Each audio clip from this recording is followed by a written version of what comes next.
Buenas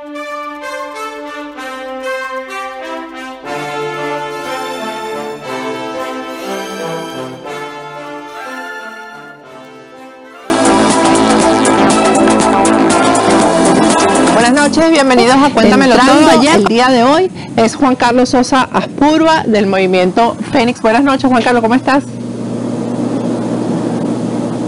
¿Me escuchas?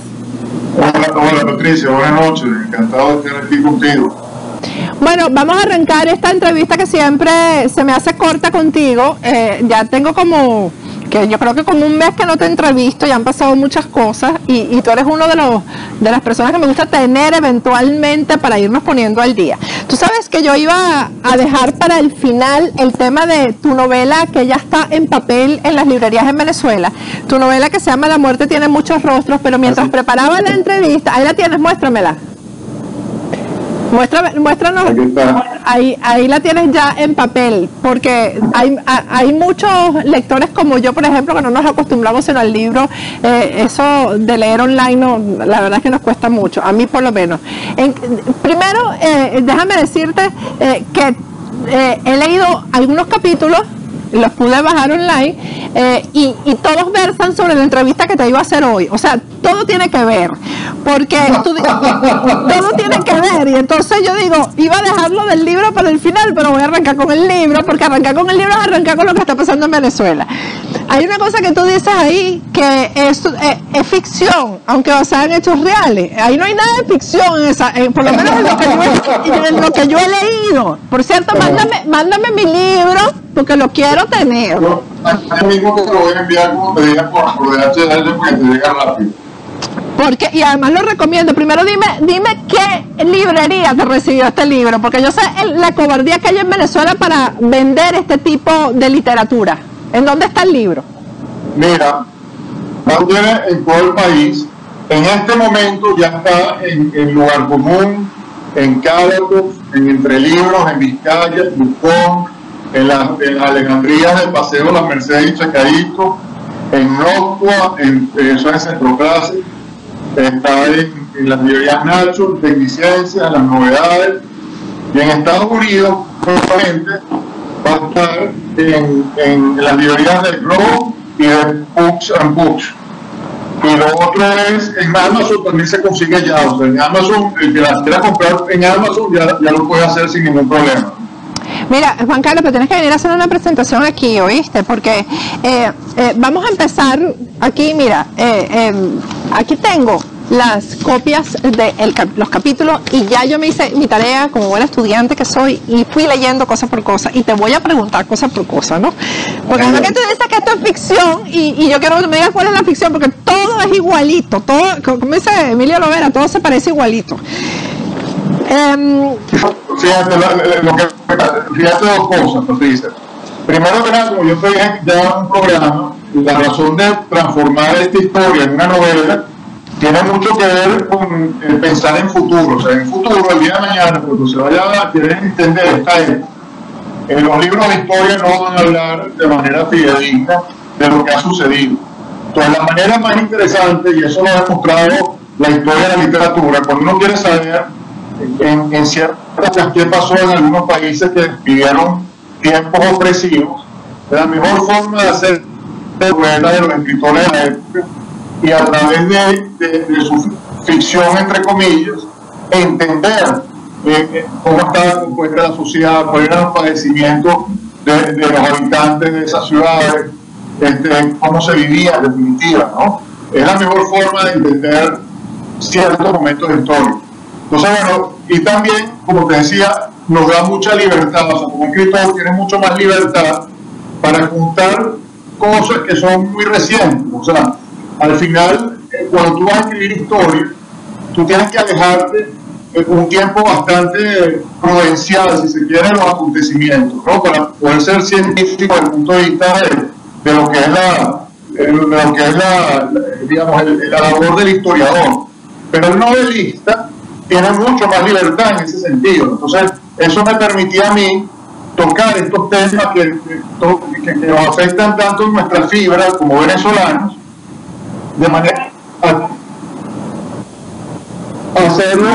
hacerlo actualmente es decir, en tiempo presente, y además hacerlo entretenido, porque la idea es que sea una cosa entretenida, o sea, que la gente la pase bien leyéndose estas cosas, o sea, entendiendo nuestra realidad, pero de manera jocosa, con ciertos dramas de algunos protagonistas.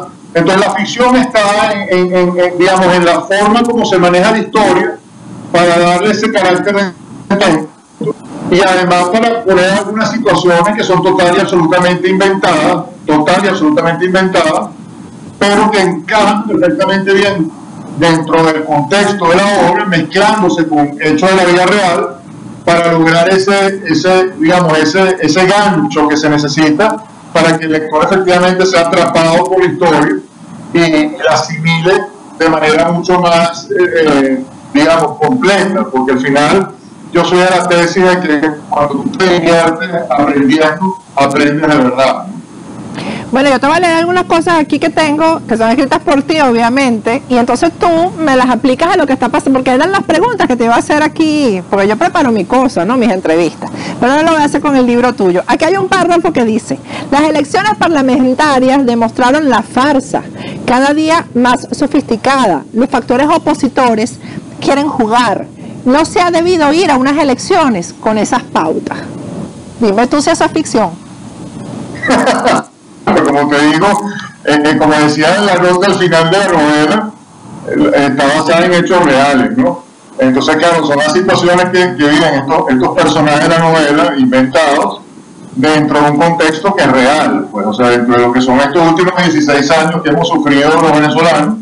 Entonces, claro, el tema de las elecciones parlamentarias, aparte que la historia se trata precisamente de unos personajes que irrumpen en el escenario con la intención precisamente de sacar al país de una cuadrícula mental y hacerle entender al país que efectivamente estamos viviendo una situación extraordinaria que merece soluciones extraordinarias. Entonces, claro, dentro de esa dinámica de la historia es importante cubrir estos aspectos de nuestra época reciente de elecciones parlamentarias, donde efectivamente, pues, pero aquí, sí, tú aquí hablas de las elecciones parlamentarias en pasado, pero estamos ahora en el presente con ese tema. Ahora está montado Enrique Capriles, por ejemplo, solamente en elecciones parlamentarias. Ahora el cuento es que esas sí las vamos a ganar, ¿no? ¿Cuántas veces no hemos oído eso? Y que no solamente con elecciones parlamentarias, no solamente se van a ganar las elecciones parlamentarias, sino que con ese triunfo se va a sacar Maduro. Ese es el cuento. Háblame de ese cuento. ¿Cuál es tu opinión acerca de ese cuento? Bueno, me da náusea, porque hoy ese es el guión del régimen, esa es la dinámica que necesita el régimen para mantenerse en el poder. Yo lo que pasa es que tengo la fe en que los venezolanos, después de 16 años de cuento chino, necesariamente tienen que aterrizar en algún momento. O sea, yo creo que si la evidencia que hemos acumulado en estos años no ha sido suficiente, es porque definitivamente la gente no quiere aprender. Ahora, yo lo que creo, Patricia, sinceramente, es que los que están montados en esa onda son exclusivamente ganaderos. Como yo siempre he dicho que estos cargos electorales, estos cargos a los que aspiran estos partidos, son el equivalente en la oposición a lo que son las misiones en el chavismo confesado. Es decir, es la búsqueda de una chambita para vivir cómodo en tiempos de crisis. O sea, mientras el régimen termina de destruir todo, estos individuos aspiran a que nosotros le demos un sillón, unas pantuflas, donde ellos puedan estar cómodos mientras el resto del país se destruye, ¿no? Entonces, básicamente, cuando nos montan en este escenario electoral, yo creo que ya hoy en día los que apoyan eso son, uno, los que están aspirando al silloncito cómodo, y dos, los que de alguna manera se benefician de que ese personaje que está en el silloncito se siente en ese sillón, pues. Es decir, todo el clientelismo que gira en torno a esos cargos. Pero el resto del país, yo creo que ya se dio cuenta que por ahí no van los tiros. O sea, basta ver la fotografía de la Asamblea Nacional, el nivel de ausencia que tienen los supuestos opositores que actualmente representan a la oposición en la Asamblea Nacional. O sea, a mí me gustaría que la gente viera los registros de de presencia de estos personajes en la discusión, para que se den cuenta de que eso es una farsa completa. O sea, hay más que hacer.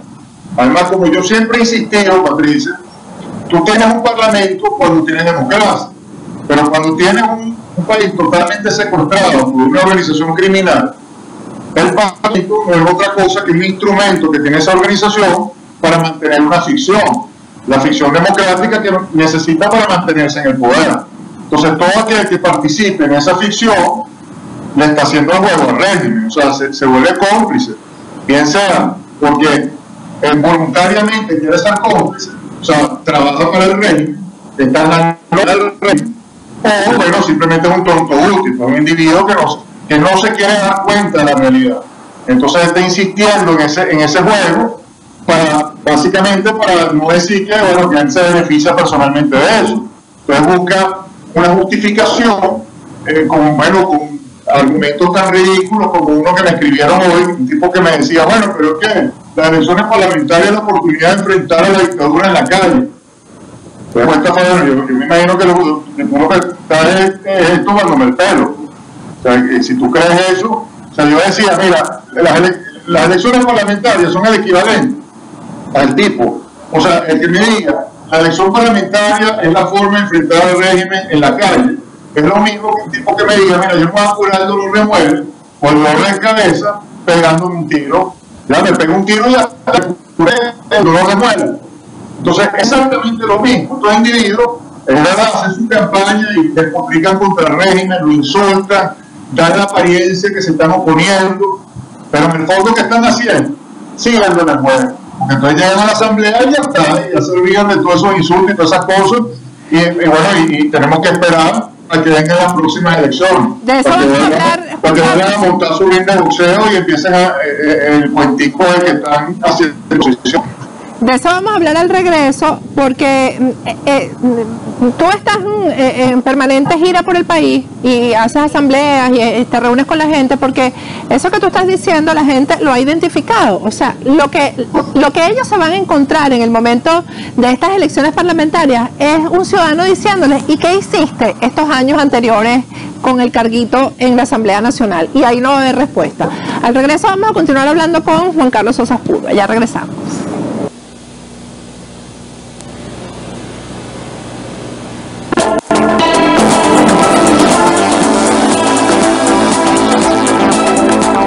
Con Cuéntamelo Todo, ya estamos conversando con Juan Carlos Sosa Púrua, fundador del movimiento Fénix. Juan Carlos, te decía antes de ir al corte que mi percepción es que va a ser muy difícil para esta gente de oposición que estuvo ocupando eso que llaman cuidando espacios o preservando espacios en la Asamblea Nacional. Les va a ser muy difícil buscar el voto nuevamente, porque no pueden dar cuenta de que hayan dado alguna lucha por los derechos humanos que haya sido efectiva, que hayan siquiera abierto la boca para reclamar, para resistir frente a las violaciones a los derechos humanos, al tema económico, al desabastecimiento, etcétera, etcétera. De manera que dime si es cierto o estoy equivocada en que esta vez la gente les va a decir, bueno, ¿para qué quieres precisamente cuidar los derechos si no estás haciendo nada por la democracia? Es que tal cual, Patricia, yo no sé con qué cara se le va a presentar a esta gente que aspira a esos cargos al electorado. No sé cómo el electorado no le va a escupir en la cara cuando venga a buscar un voto, porque ya se ha demostrado que la Asamblea es un circo ridículo, porque ni siquiera hacen el circo bien, porque si estuvieran ahí luchando por leyes correctas y por los principios de valores que sostienen un país, bueno, por lo menos tú podrías hacer una réplica adecuada, pero ni siquiera sería suficiente. Porque cuando tú tienes una dictadura, una tiranía como esta, no hay parlamento que funcione. Por más que sacaran unas buenas leyes, cosa que obviamente no sucede, esas leyes no se podrían aplicar, porque no tienen Estado de Derecho. Cuando tú tienes un sistema judicial que está absolutamente secuestrado por el régimen, cuando tú tienes una fiscalía que es todo menos fiscalía, un defensor del pueblo que es todo menos defensor del pueblo, son todos agentes del régimen para posicionar su totalitarismo y reprimir a la población. No tiene sentido un parlamento. Una ridiculez hablar de parlamento, porque no estás en democracia, Patricia. Como hablar de elecciones es lo mismo que hablar de elecciones. ¿Cómo va a hablar de elecciones con un sistema electoral que está totalmente podrido? O sea, lo que sale de ahí es simplemente lo que el régimen quiere que salga, porque el régimen define matemáticamente qué espacios concede y qué espacios no. Eso no depende del elector, eso depende del régimen. Entonces, seguir en ese jueguito es seguir en una borrachera constante para no sentir la angustia de lo que nos está devorando. O sea, para mí las elecciones es el equivalente al tipo que se emborracha para no sentir su angustia. Entonces, bueno, está bien, no siente su angustia, puede evadir la realidad, pero al final la pesadilla va a ser mucho peor. Pero es que además, Juan Carlos, estamos hablando de que falta más de un año para esas elecciones que son en diciembre del año que viene. Mientras tanto, ¿qué? Porque el país está en una permanente destrucción. Ellos están acabando con todo. ¿Qué va a pasar en un año? Y mientras tanto, no se va a reclamar nada, no va a haber oposición a nada y simplemente se va a trabajar para unas elecciones siempre preservando las relaciones con el gobierno. Y lo terrible es, Patricia, cómo están repartiendo dinero diestra y siniestra en cada uno de los estados de Venezuela para que la gente se conecte con ese circo electoral y para distraer la atención de las personas. Entonces se ponen con congresos ciudadanos, con no sé qué, a recoger firmas con una supuesta constituyente, que obviamente eso nunca se va a lograr. ¿Entiendes? Y así se van los meses, así se va el tiempo. O sea, con puros paños rojos, con puras cortinas de humo, hacen que la gente se distraiga en temas que son absolutamente irrelevantes y subalternos. Es lo mismo, es crear un teatro del absurdo, de ficción, para que la gente no vea la realidad de un país que se está, como dices tú, bueno, descalabrando completamente, o sea, que está absolutamente en un apocalipsis. Entonces, lo que nosotros estamos tratando de hacer es precisamente que la gente reaccione y se dé cuenta de eso, que ya no le presten más atención al teatro ni a sus actores. Y esos actores de ese teatro tienen que pasar a simplemente ser, bueno, unos actores para sí mismos. Pues, o sea, su teatro tiene que ser un jueguito entre ellos y ya. Pero el resto del país tiene que desviar su atención hacia las cosas que hay que realmente confrontar. O sea, nosotros tenemos que dar cuenta que si no reaccionamos ahora, no vamos a poder reaccionar más nunca, porque nos estamos debilitando con una gran velocidad. Y las oportunidades, como los trenes, pasan, ¿vale? O nos montamos en ese tren de las oportunidades que podemos tener todavía, o simplemente se nos puede ir 30 años, como se le fueron a los cubanos 60 años, pues. ¿Entiendes? Entonces, o reaccionamos una vez por todas, y nos damos el cuento chino, de que aquí se puede confrontar una cosa tan espantosa como lo que nos está secuestrando, con elecciones y con jueguitos democráticos, o nos dejamos ese cuento chino, o simplemente, bueno, lo que va a pasar es que dentro de 5 años lo que vamos a tener en Venezuela es pura gente que no va a tener absolutamente ninguna posibilidad de tener una vida digna en el país. Entonces todo el que se pudo haber ido se va a haber ido, pues, y nos vamos a quedar simplemente con una sociedad de parias, porque esa es la apuesta del régimen. Ahora, yo creo que ya tenemos que dejar de ser, ¿cómo te digo?, superficiales y frívolos. Es hora de confrontar la realidad, ¿vale? Dejar la borrachera y enfrentar la realidad. ¿Qué significa eso? Porque yo voy a seguir con el libro, porque no quiere decir que esta sea tu opinión, pero hay cosas aquí que son las que se hablan en el día a día. Por ejemplo, dice, en uno de los diálogos, hay que dejarse de fantasías. La única forma de salir de esta pesadilla es mediante protestas civiles que vayan escalando y activar acciones simultáneas en varias ciudades, provocar caos, obligar a las Fuerzas Armadas a pronunciarse. Y hay una respuesta de la persona con la que está conversando y dice, si estás pensando que los militares actuarán decentemente, los sobreestima. ¿Cuál es tu posición? ¿Una o la otra? Mi posición es que en las Fuerzas Armadas sigue habiendo una institucionalidad muy importante y sólida, ¿eh? Pero que la sociedad civil no les ha dado la oportunidad de cumplir con su deber, porque la sociedad civil ha decidido andar en su borrachera perenne de las benditas elecciones, escuchando a estos actores ridículos que dicen que hay salidas democráticas. Entonces, ¿qué pasa? Que salen esos principales actores diciéndole a los militares, ustedes se tienen que quedar en los cuarteles, porque si ustedes cumplen con su deber, porque el deber de los militares ante una situación como esta es intervenir, pero entonces ¿qué le dicen estos actores, estos politiqueros? Si ustedes intervienen, ustedes están dando un golpe de Estado, nosotros lo vamos a condenar, porque eso sería criminal. Entonces, ¿qué dicen los militares? Los militares dicen, ¿para qué vamos a actuar si la sociedad civil nos va a condenar? Entonces, ¿qué posibilidad vamos a tener de lograr un gobierno que se sostenga y que pueda haber gobernabilidad en el país. Entonces, la tesis que yo siempre he sostenido es que necesariamente en la sociedad civil tienen que surgir líderes que le den un espaldarazo a los militares, que coloquen en el escenario nacional la narrativa que le explique al país y al mundo que la única salida posible necesariamente pasa por la intervención de los militares, y que esto no es promover ningún golpe militar, es promover que los militares cumplan con su deber de defender la soberanía nacional y de frenar a un régimen que está violando sistemáticamente todos y cada uno de los derechos humanos que existen sobre la faz de la tierra.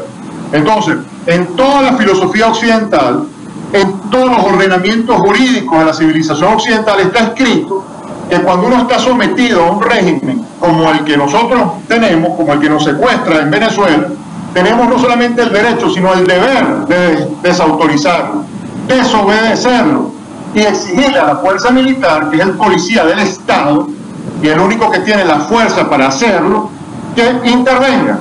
Porque es lo que sucede, que estamos ahorita no solamente secuestrados por un régimen criminal, sino por una potencia criminal extranjera. Nosotros estamos invadidos aquí por los cubanos, invadidos, literalmente invadidos, y estamos entonces, ahorita somos un país cuya soberanía está totalmente pisoteada. Nuestra soberanía nacional en este momento no existe. Entonces los militares tienen la obligación de defender esa soberanía. Entonces, ¿cómo va a ser un golpe de Estado que ellos defiendan lo que tienen que defender como naturaleza esencial de su institución, la razón de ser de su existencia? Entonces, ¿qué es lo que pasa? Que hasta ahora tú has tenido unos políticos que le han dicho ustedes no pueden hacer eso. ¿Entiendes? Entonces, cuando el país deje de escuchar a esos actorcillos, a ese teatro del absurdo, a ese circo, a esos payasos, cuando el país deje de escucharlos, entonces a lo mejor vamos a poder ponernos serios y hacer lo que tenemos que hacer. Porque la sociedad civil necesita ciertos liderazgos. Una sociedad sin liderazgo es como una casa sin padre y madre. Necesitas unos liderazgos que marquen el rumbo. Hasta ahora los liderazgos que hemos tenido han sido un desastre, porque han pintado una realidad que no existe. Le han vendido a los venezolanos que nosotros tenemos aquí una democracia fallida, que esto es un mal gobierno, pero que es un gobierno democrático. ¿Entiendes? Y eso es una gran falacia. Y ellos saben perfectamente bien, además, que eso no es así. Entonces ahí es donde entra la complicidad. Porque para bailar tango se necesitan dos. Todas esas farsas del régimen que se han demostrado con pruebas contundentes no hubiesen podido materializarse si no hubieran tenido la complicidad de estos líderes políticos. Los líderes políticos son cómplices, son parte del régimen, y la gente los tiene que ver así. No son oposición. Entonces, si el país no permite que surjan liderazgos que efectivamente interpreten la realidad real, valga la redundancia, que hagan lo que tienen que hacer y que le hablen al mundo y al país con seriedad, sin estar con cuentos chinos y con borrachera, y le digan, señores, esto es una solución que solamente la podemos poner nosotros los venezolanos, activándonos en desobediencia civil, que es legítima, y por eso yo lo digo públicamente, porque a mí nadie me va a quitar el derecho de decir lo que me corresponde como hombre. Eso es mi derecho. Yo me puedo rebelar ante una autoridad que yo no puedo reconocer porque me está violando lo más esencial de mi vida. Me está violando mi propiedad privada, mi libertad de expresión, mi capacidad de tener un destino digno en mi propio país, me está evaporando mi tierra. Entonces yo tengo todo el derecho a oponerme a eso. No hay ley escrita que me lo impida. Yo no quiero ser esclavo, ni quiero ser un gusano, yo quiero ser un hombre libre, pues. Y lo mismo todos los venezolanos. Ahora, eso que tú estás hablando, Juan Carlos, eso es una acción civil de los civiles acompañado de una acción militar. Claro. Yo quiero corroborar lo que tú estás diciendo, porque yo definitivamente, mi fuente ha sido la fuente militar, y eso lo sabe todo el mundo. Todavía tengo contacto bien estrecho con algunos militares, con la fuente militar, y muchos te dicen, ¿para qué vamos a actuar? Si un Henry Ramos Alú, por ejemplo, es capaz de meternos presos por golpe de Estado, cuando está contenido en la Constitución lo que tú dices, que ellos son la policía del Estado, que ellos tienen que someter a la ley a quienes la incumplan, y ya estamos hartos de ver casos de incumplimiento de la Constitución, de violación a los derechos humanos, etcétera, en Venezuela. Pero los militares piensan así. por eso es que yo siempre he fungido como una abogada del diablo, en el sentido de que la gente repudia a los militares, y digo, no hay que repudiarlos, es que hay que ponerse en el zapato de ellos, porque los políticos que han manejado la oposición están contra la actuación militar y contra ellos. Entonces, ¿para qué ellos van a actuar? Para arriesgarse ellos. Bueno, es que no solamente es arriesgarse ellos, sino es perder esa fuerza necesaria que requerimos tener todavía en la institucionalidad militar. Exactamente. Porque una vez que ellos actúan ya se ponen en evidencia. Entonces ellos dirán, ¿para qué ponernos en evidencia si vamos a fracasar? Porque obviamente van a fracasar mientras los líderes políticos del país digan que su actuación sería un fracaso, sería rechazada. Hay que recordar lo que pasó en Honduras, Patricia. Cuando a Zelaya lo sacaron como tenían que sacarlo, y ahí sí funcionó toda la institucionalidad del país, porque Zelaya estaba violando flagrantemente la Constitución, y la Constitución decía que si él hacía lo que estaba haciendo, tenía que salir de la presidencia. Los militares simplemente no cumplieron con su deber, lo sacaron y le entregaron el mando a un civil que correspondía además, de acuerdo a la sucesión institucional. Pero allá se realizaron elecciones. Pero vean acá, aquí los principales políticos, esos señores que tú estás nombrando, más otros, recuerdo perfectamente a Radonsky diciéndolo claramente, que eso era un golpe de Estado y que el país tenía que rechazar eso, que eso era inadmisible. Entonces, por Dios, si en Honduras, que toda la institucionalidad aplaudía la intervención de los militares y salieron estos mequetrefes aquí en Venezuela a rechazar esa situación, imagínate aquí en Venezuela, donde tienes a toda la institucionalidad, entre comillas, arrodillada al régimen, y que lo único que nos permitiría a nosotros tener éxito es un consenso de la sociedad civil y de su liderazgo político de que es necesaria esa intervención militar. Ahora, hay que avanzar esa intervención militar. Lo que hay que aclarar es que a estos políticos no les gustaría la intervención militar porque saben que ellos van a quedar desplazados. Juan Carlos, eso es lo que pasa ahí. Y ellos mantienen su puestico y su espacito y tienen su todavía vida política gracias al gobierno. Eso es lo que pasa ahí. Por eso es que tienen todavía vida. Y eso por eso que a mí me irrita tanto y llega un punto en que hablo con este nivel hasta de desprecio, pues, y que lo expreso en mis palabras porque es lo que siento desprecio y siento rabia y me molesta enormemente esa situación. Es más, me la considero verdaderamente, absolutamente indignante y que debe ser rechazada desde todo punto de vista, porque ese es el punto. Ellos no están pensando en el país, ellos no están pensando en la nación que podemos ser, ellos están pensando en sus intereses particulares, en sus pequeñeces, en sus miserias humanas. Eso es lo que es inadmisible, porque evidentemente, si nosotros hacemos lo que tenemos que hacer, tenemos que acabar con el juego. Tendríamos que acabar con ese CNE, tendríamos que acabar con ese jueguito de fraude en el que ellos nos han tenido durante 16 años. Vamos a ir a un corte, Juan Carlos, y al regreso tú me vas a explicar cómo se acaba con eso, porque es que no solamente es acabar con el CNE, los espacios, etcétera, es acabar con estas organizaciones como la Mesa de la Unidad Democrática, que simplemente han bloqueado la salida a la crisis, la han bloqueado y pretenden permanecer ahí y seguir alargando, corriendo la arruga. Vamos a un corte y ya regresamos con Juan Carlos Sosa Puro.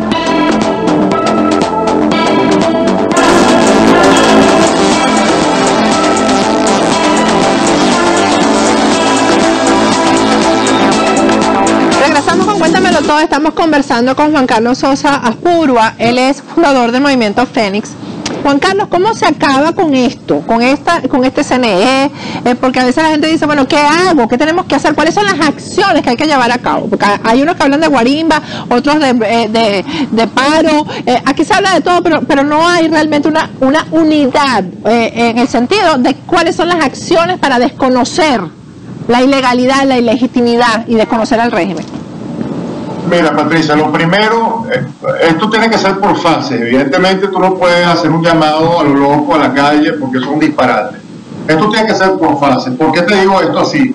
Porque cuando se hizo ese llamado de calle años anteriores, que fue muy exitoso, bueno, inclusive estos meses que acabamos de pasar, de enero a abril, cuando salió la gente a la calle, ¿por qué fracasó? Porque tenías en el liderazgo político a los bomberos, a los apagafuegos, a los saboteadores, a los que enfriaron la calle, la sabotearon y la volvieron nada. Entonces, ¿cuál es la primera fase? Hay que desplazar a esos actores. Esos individuos no pueden seguir teniendo la voz cantante de la oposición legítima de Venezuela. Tú necesitas tener en el escenario una verdadera oposición política, es decir, unos líderes políticos que cuando sucedan las cosas que tienen que suceder, las abrace, las respalde y las expliquen ante el mundo por qué está pasando eso y por qué es necesario que pase. Entonces, yo estoy convencido que lo primero que tenemos que hacer es quitarle el megáfono a esos líderes de pacotilla que en 16 años llevando el país a un precipicio. Entonces, hasta que tú no silencias a esos individuos y no les quites el posicionamiento que tienen ahorita como la voz final, como los individuos que pueden reunirse con el mundo para explicarle al mundo qué es lo que pasa en Venezuela, como hicieron en meses anteriores, que se recorrieron el mundo para decir que aquí había una salida democrática. Entonces, neutralizaron todo ese espíritu de libertad que había en la calle. Ese espíritu de libertad de la juventud, sobre todo de la juventud venezolana, si no hubiera tenido ese cortocircuito que tuvo en la dirigencia política, bueno, ya sería otro el gallo que hubiera cantado, ya hubiésemos muy posiblemente logrado el objetivo de sacarnos estos delincuentes del poder, ya lo hubiéramos logrado. El tema es que, bueno, nos sabotearon, como nos sabotearon cuando en el 2004 sucedió eso también. Es decir, salieron los mismos con la mesa de negociación y acuerdo, así que ya todo estaba bien, que nos fueran por nuestras casas, que ellos resolvían. Y ¡pam!, acabaron con ese espíritu de libertad que estaba brotando de manera tan maravillosa. Entonces yo pienso que es imperativo colocar en el escenario nacional una nueva narrativa, y eso tiene que ser a través de unos nuevos líderes políticos que la coloquen. Esa nueva narrativa tiene que explicar claramente el por qué la única salida que tenemos es la desobediencia civil, que está plenamente amparada por el derecho natural. Y entonces, cuando eso ya esté asentado en la matriz de opinión, aceptada por la mayoría del país, entonces todos esos liderazgos regionales que ya existen y que están embraguetados y que saben perfectamente bien qué es lo que tienen que hacer, van a tener la fuerza suficiente para que hagan lo que tienen que hacer con éxito. Porque el problema es que ahorita las posibilidades de éxito son muy bajas, porque cada vez que hay cierta intención de hacer lo que hay que hacer, salen los principales líderes políticos reconocidos por la comunidad internacional a decir que ese no es el camino, que esos son unos violentos, que esos son unos tirapiedras, que esos tipos hay que condenarlos, y por eso el régimen abiertamente los mete presos y aquí no pasa nada. Pueden meter hasta 3.000 muchachos presos y aquí no pasa nada. ¿Por qué? Porque tiene a los líderes políticos aplaudiendo esas decisiones del régimen, justificándole, diciéndole que el régimen tiene razón de hacer lo que está haciendo, de meter a esos muchachos presos, de torturarlos y hasta desaparecerlos, porque esos muchachos se lo están buscando por salir de violentos a la calle. Esa es la narrativa que hay ahorita en el sector político oficial de oposición, entre comillas. Entonces, mientras esos individuos sigan teniendo la voz cantante, se hace muy difícil activar esa desobediencia civil. Ahora, pero discúlpame que te insista tanto. ¿Cómo se hace para que estos tipos no sigan teniendo la voz cantante? ¿Cómo hacemos? Porque es una especie bueno, tú los sacas por la ventana y se meten por la puerta. La gente no los quiere y siguen ahí. ¿Cómo se hace? Porque será más raro secuestrarlos. ¿Qué se hace? Tienen que surgir alternativas, Patricia, que es lo que antes era más difícil. Porque los medios de comunicación que existían antes, que supuestamente respondían a los intereses de la oposición, le lavaban el cerebro a los venezolanos diciéndoles que eso que están proponiendo estos líderes de pacotilla era la salida correcta. Entonces toda la gente caía en una especie de embrujo y seguía a estos individuos como las ratas siguiendo al flautista Melín directo al río para ahogarse, que es lo que nos ha pasado. Nos hemos venido ahogando en ese río durante 16 años. Pero esos medios de comunicación afortunadamente ya no existen. Entonces, ahora se ha activado una alternativa, que es a través de las redes sociales, de los medios alternativos, etcétera, que permiten que voces que siempre han estado ahí comiencen a escucharse, ¿ves? Esas voces antes no se escuchaban. Es verdad. Yo lo que estoy diciendo, tengo años diciéndolo, pero nadie me escuchaba. Ahora afortunadamente están comenzando a escuchar. Y así con todos estos líderes solamente no te escuchaban, Juan Carlos, en el interior de Venezuela. Mira, no solamente no te escuchaban, sino que te insultaban. Bueno, imagínate. Y ahora entonces todo el mundo pide que te entrevistemos porque la gente quiere oír lo que tú estás diciendo. Entonces las cosas cambian. Las cosas cambian, así es como decía el poeta, no hay nada más poderoso que una idea a la que le ha llegado su momento. Entonces quizás esta idea finalmente le llegó su momento, la gente ya se está destapando los oídos y se está abriendo los ojos, es decir, la gente ya como que quiere ver, porque antes la ceguera era voluntaria y la sordera era voluntaria también, porque por más que uno venía con evidencia, eso te respondía con un insulto y la gente se cerraba y no había forma que el planteamiento pasara. Automáticamente te descalificaban, te borraban del mapa y tú no eras nadie. Entonces, ya afortunadamente, por todas las evidencias que se han acumulado, la gente ya no tiene esa actitud, ya no se puede dar el lujo de tener esa actitud, porque ya esto es un tema de sobrevivencia absoluta. Es decir, ya que no se ha dado cuenta de esto, cuando tú no tienes ni siquiera jabón para bañarte, no tienes ni siquiera pasta de dientes para de eso te quería hablar, porque fíjate, a mí lo que me preocupa, ahorita mientras estás esperando en el corte, estaba revisando el Twitter, y hay una imagen que a mí me da mucha tristeza. Llegó en una tienda en Barquisimeto, llegó el champú, y la cola no te la puedes imaginar. Entonces, mientras la gente está haciendo la cola para lavarse el pelo, para comprarse una cosa, para poderse y además que le va a oler bien mal ese pelo después de hacer toda esa cola, ¿no? Pero ¿tú crees que una persona que está dedicada a hacer un paneo de dónde está el champú, dónde está el jabón, puede tener tiempo para resistir, para desobediencia civil, para luchar contra el gobierno? Lo tienen en eso, esperando que llegue el champú, para hacer una cola de 6 horas. La cola en Barquisimeto para comprar champú da pena. Entonces la gente tiene que lavarse la cabeza. No, bueno, a lo mejor el mal olor es lo que termina. A ver, déjame ver, no voy a caer ahorita en pomposidad porque no estamos para eso. Lo que quiero decir, a ver, porque es una tragicomedia, ¿no? Evidentemente nosotros no podemos esperar que la gente que menos tiene sea la que reaccione primero. Eso yo siempre he insistido en ese punto. Tú no puedes pretender que los que menos tienen sean los que lleven la batuta de un país, porque no tienen los recursos para poder reaccionar. Y es injusto y es una gran cobardía. Eso es lo que a mí más me irrita, porque es cobardía implícita lo que está en ese argumento. Pretender que sea la gente que menos tiene, que tiene que hacer esas colas de horas para comprarse eso, el litrico de aceite o el pañal para su bebé, lo que reaccione. Tiene que reaccionar la gente que todavía tiene alguna capacidad de verdad de tener algunos recursos para tener algo más de posibilidad de dictar una pauta. Y eso le corresponde al liderazgo de un país. Bueno, eso es la clase media. Al liderazgo empresarial, al liderazgo educativo, al liderazgo religioso. Es decir, a todos los líderes de la sociedad les corresponde dar ese primer paso. Una vez que se den esos primeros pasos, toda esa gente que está haciendo la cola se va a sumar. Son los primeros que se van a sumar. Lo que pasa es que no pueden tener la iniciativa, porque como tú dices, o sea, su día a día es tan precario, padecen tantas privaciones que no tienen cómo reaccionar, y precisamente esa es la apuesta del régimen. Por eso el régimen quiere que todos estemos en esa situación. Por eso es que el régimen quiere que todos sean pobres. Pero porque además, mira, hay una tesis, Juan Carlos, que yo quiero que tú me digas si eso es verdad, que esa es la base política que tiene el gobierno. Que hay alguien que me decía en estos días que era increíble que con todo lo que estaba pasando en el país, todavía Nicolás Maduro tuviera un 30% de aceptación, y que ese 30% son gente humilde, son la gente que no tiene nada, porque prefieren que esté ahí un tipo como Nicolás Maduro y no un tipo como tú, por ejemplo. O sea, tú para montarte ahí tienes que dejar de estudiar, tienes que demostrar que no sabes nada, que no tuviste oportunidades en la vida, porque si no, entonces no puedes ser presidente. No, acá, Patricia, eso es una gran falacia, ¿eh? Eso es una gran falacia. La gente tiene grandes aspiraciones, la gente con menos recursos en este país tiene grandes aspiraciones en sus vidas íntimas, y muchas veces ven a personas que tuvieron oportunidades más bien como ejemplos a seguir. Eso es falso, ¿eh? Hay que saber lo siguiente, y la gente tiene que entender esto.